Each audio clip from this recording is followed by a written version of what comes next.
All right, guys, welcome back to another Trekyards. It is top 10 day, and what are we doing today, Samuel? You're the one that always gives us the good news. So, The very good news. We are doing an interesting one. Top 10 design eras. And I think someone suggested this a while ago. We finally got to it, but we had to sort of clarify what actually is a design era. And I think you'll learn what we think a design era is by the end of this episode. So, what's your number 5 then? oh, we're starting out with me. How unique. My number 5 would be Star Trek Online era. Some very cool designs based on older designs, a lot of them, and a lot of them are totally new and unique, which we've gone over a few of them. So there's a lot of possibilities in Star Trek Online and some very cool, very, very cool ships. What do you think of most Star Trek Online designs?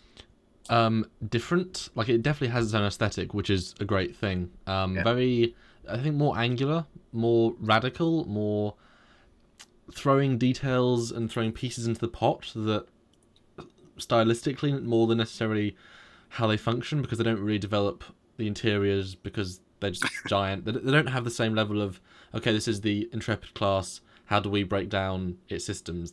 But that's fine, it's a video game, so they can just sort of throw stuff on. But it's interesting, there's some real amazing designs, and it definitely feels futuristic. I like the way that you use the word radical there, so you could say it's rad almost. It is rad. But how would you describe the era? Because it's probably worthwhile us describing how we define it and stuff. I would say the exact same thing. It is a very radical well, not a departure per se, but Some it's are. It covers the spectrum a bit more than the contemporary ships. yeah, it's more. There's more diversity, I guess you'd say, than you'd find in just regular Trek. But that's basically because it's a game and they want a lot of options. So. And there are hundreds of ships now, so it's pretty incredible. Yeah. Every style, every capacity, and all the races too. So you get to see a lot of ships you never ever see. So that's number 5 for me. Cool. Good way to start out. Very good. Number 4 for me would be Tng Era.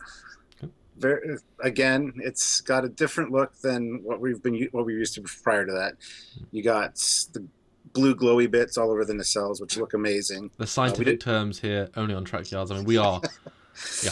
And of course, we didn't have that in TOS or the motion picture era. So, well, they were supposed to have it in TOS. The inner grills were supposed to be blue, but they kind of lost. They didn't have enough budget to do that. So, but anyway, that's why on my model it is blue, the inner grills.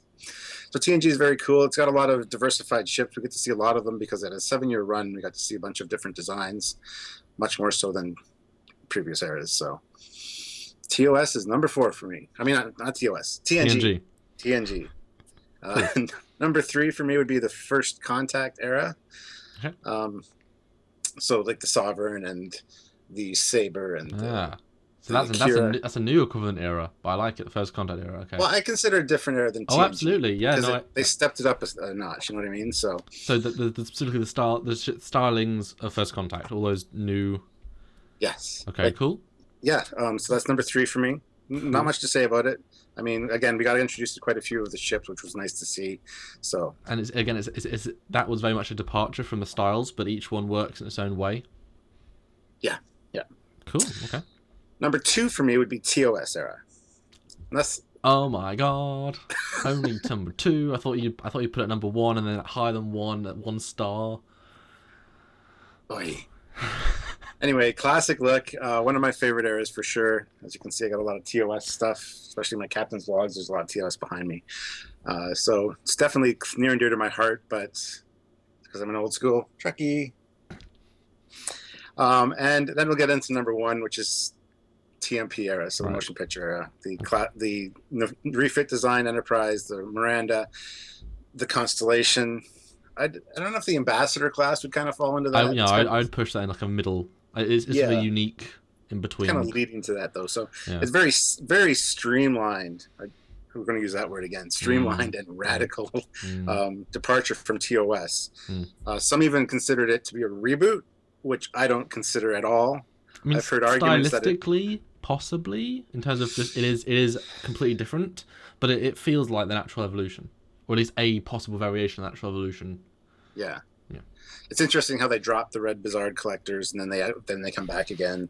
So that's the only era that doesn't have those, which makes it very unique. And then the inner grills are black until they go into warp, and then they turn either blue or purple. So a lot of really cool design cues in the Tng Era. A lot of retro kind of Art Deco look, which is something I really appreciate. So that would be my number one.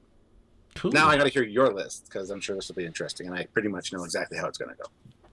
Do you now? Do you? Well, now? I always think I do, and then you always end up surprising me. So number 5 for me is the Enterprise era. So that's the NX-01, the Intrepid, and all those other stylistic ships, because I love the details. Just so much interesting little details in the paneling.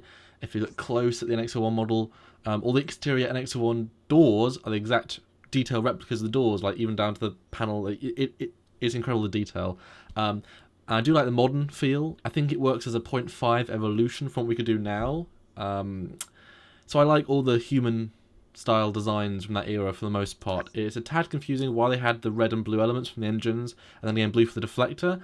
I know there were visual cues to post TOS, but to put them as pre-TOS and then not move on from that, it's a bit odd. That does confuse the stylistic elements a little bit.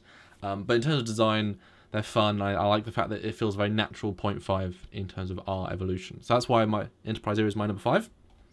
okay. My number 4, same as yours, is the TNG era, so Galaxy, Nebula, New Orleans. This era for me is kind of defined by the kit bashes. They were still using studio models and couldn't really afford to make any new original designs. So kit bash was the word of the day, giving us ships such as New Orleans and Nebula, and just rebuilds of the Galaxy in some form. So they all have a very similar feel because they are very similarly based. It's a nice organic style, and that's intended by Andrew Probert, designer of the D. It invented the new blue glows in the nacelles and the red basards, the phaser strips, and so many other things that have become staples for all of the rest of Trek design. And this was their first crack at it, though, so it's that kind of like prototype almost feel. It's their first step. But yeah, just lovely, and I love the organic feel, but it didn't diversify very much. It wasn't very all over the place, but it was sort of that era of the fleet. I gotta say, that's surprising for me. I thought TNG would be higher on your list, so already you've surprised me. So good. Number 3 for me is TOS. That's the Connie and obviously non-canon, the Dreadnought and the Saladin and stuff. More kit bashing here yet again, but the original style is still amazing. Sleek, simple, and efficient. Matt Jeffries knew what he was doing, and I love this style. And as we see in the Enterprise episode, Into Mirror Darkly, putting the clean edges and colours against the rather primitive hull look of the NX-01, the Connie still looks advanced, and that really shows to its design. It's an iconic style. And there are some rather awesome kit bashes out there, and even new variations that almost that style like the Ares. It's sort of 0.95 of the Connie style, and it looks great. So you can do a lot with that design aesthetic, and it just looks beautiful. Number 2 for me is the motion picture style. So 71 Refit, Reliant, Excelsior, Constellation. This is the era of sexy. Clean lines yet detailed, very detailed, all over, and just the right real world details that make the ships feel functional and amazing. They had the advantage of having the true big screen budget to make these amazingly detailed huge physical models that no other, apart from the D, but that's a very different style, really had that. So it has all those little hatches and all those little things, and the paint jobs are amazing. And this obviously benefited with the Excelsior and the Reliant, and they didn't have many ships in that era, but they put the time in and they looked amazing. Just over aesthetic, it's amazing, and I think it really says to how sexy the style is, because Refit is many fans' favourite designs. So beautiful era, and it is very different. Like I said, no red basards, and it really stands out. And I think, like I say, just the budget gives it such a movie feeling, gives it such a, it wouldn't have worked as well as a TV show because they really did well by having that detailing. So beautiful stuff. But number 1 for me is the Voyager DS9 era, and by that I mean the Defiant, the Equinox, Voyager, Prometheus. I would have said Sovereign, but I agree that can be First Contact a bit more. So it's basically everything designed by Rick. That's kind of the style. The Rick era. The Rick era. I'm sure it's no surprise to everyone, but I do love the DS9 Voyager era the most. Yeah. Because just it's such a variety of classes. I love the sleekness, and yes, I know I use that a lot, so I'm saying it's sleekness. I love the detailing, the evolving styles, because you do get a sense of the progression of time, and the variety of classes for different missions. This was the era of CG, so they could actually build CG models of these ships. And while we got to the NX-01 era, obviously they're just the primitive designs. We didn't get to really feel that fleshed out, cool Starfleet aesthetic. That's why this era really punches out, I think. It feels like a fleet. It feels like the most diverse part of the Star Trek era, and it's the most advanced, and it's my favorite because just sleek and sexy and just interesting. Really, And really interesting. and honestly, the word sleek, I know you use it a lot, but that's because that era, that's exactly how you would define that era. Yeah. You could use the word aerodynamic, but that doesn't make sense in space. No. So we have to substitute aerodynamic with sleek, because that's exactly what they are. They have the arrowhead formations on the hulls. Even the nacelles have the arrowhead shape. Yeah. So I see exactly what you mean. And it really does progress. Voyage to Prometheus. I mean, there is stylistic elements evolving, and they had the ability to do that, and I think it really felt that. That's why it's my favorite era. But yeah, what is your honorable mention, Stuart? My honorable mention was the Enterprise era, just because it was interesting how they kind of made it look older, but at the same time used the elements from TNG, just for visual cues that the audience would recognize. And I know why they did that. I don't think it's necessarily how it would have appeared. Yeah, I think more like Pacific 201 kind of stylish would be interesting, but they did what they had to do, and I can understand that technology's kind of got to the point where we've speculated before that come TOS era, things get sleeker and a little bit more simplified. And yes, looking back at the original series, you'd think, it doesn't look like an advancement. But then again, as you said, with Intermere Darkly, you put a Connie beside the NX, and you can definitely see that it's a more advanced ship. Which so is, the way even though we're sort of trained to think that as Star Trek fans, I think it still comes across. Yeah, I agree. So the Enterprise era is my honorable mention. So and if I think, to be honest, ignore the JJ for a sec, the JJ Prize bridge. If you just replace the TOS screens with touch screens with actual moving displays, and LCARs, build new LCARs, or there is a style but more interactive, and maybe upgraded the detail level on the consoles, a few more things, and that I would love to see just an actual 21st century mastered version of that bridge, because I think it would still look advanced.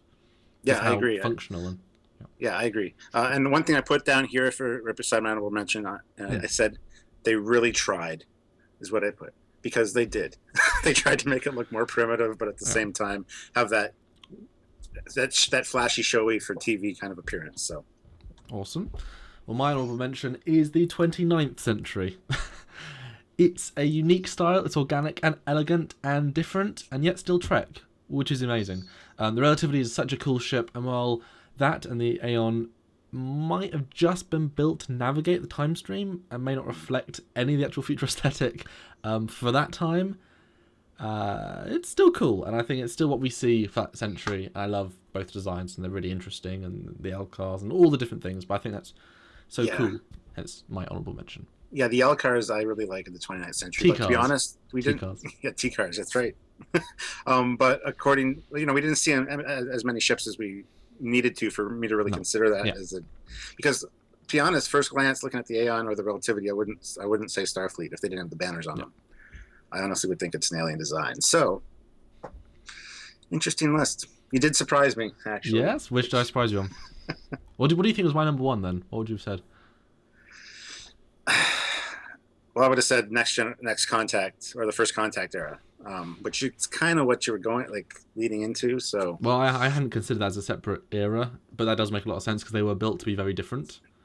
It's going back to the more militaristic ship design instead of the Galaxy class, which is very relaxed and non-threatening. So, but obviously, the Sabre and the Akira do look different to Prometheus and Sovereign and Equinox. There is a stylistic difference.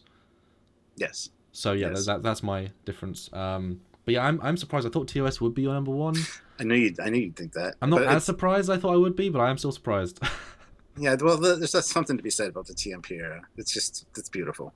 It really is, and I'm impressed that you did Star Trek Online. That I'm impressed, and I think I think fans should appreciate your openness to new things. Absolutely. Well, it's a great marriage of new and old ship design, and I appreciate that. So, and especially some of the newest designs that I really like. That is Trek, but a bit forward, because the original designs are a little bit off the wall. They're sort of honing in on their style a bit more now, which is great. Yeah, well, that happens all the time. It's like the first 3 seasons of any Star Trek series. They kind of. Well, they're at season 9 though. But still. I know, but they've hit their stride now. So. Yeah. Anyway, so that's interesting. I'm yeah, okay, similar but different. I like it. But all these ships are beautiful. This is the show we do, and it's fun to see what. But because you're known as the TOS fanboy. I'm known as the, I suppose, Voyager Prometheus fanboy. So I like that. Okay, I did what was expected, but you went against the curve there a bit. I tend to do that sometimes. So you should get a maroon and then be. You see, at some point, you have the advantage of you are able to enhance your era, move forward in time into the Wrath of Khan era at some point to become the Admiral Foley, whereas I'm stuck with my era because we don't change uniforms. I mean, I could go Renegades era, but I don't. Well, we have a new series coming out, which could be true something to aim for. But I could be dead by then, in terms of my character if I had a character in the future. But then whatever. Star Trek. Who knows what could happen, right? On that interestingly odd note, thank you guys for watching this top 10. Hope you guys enjoyed, and let us know what your favourite era is. And yes, you can say JJ era because it has got some interesting stylistic things. And let us know if there's any eras you think we missed. Ambassador is certainly one, but that's its own little thing, and it's cool, but it's not one of our top fives. Again, we didn't see enough ships from that era to really get a feel for it. So yeah, but yeah, hope you guys like this show, and tune in next week as with every week for another Trekyards top 10. So until then, guys, this is Commander Coggins. And me, Captain Foley. And we'll see you next time. Bye. Bye.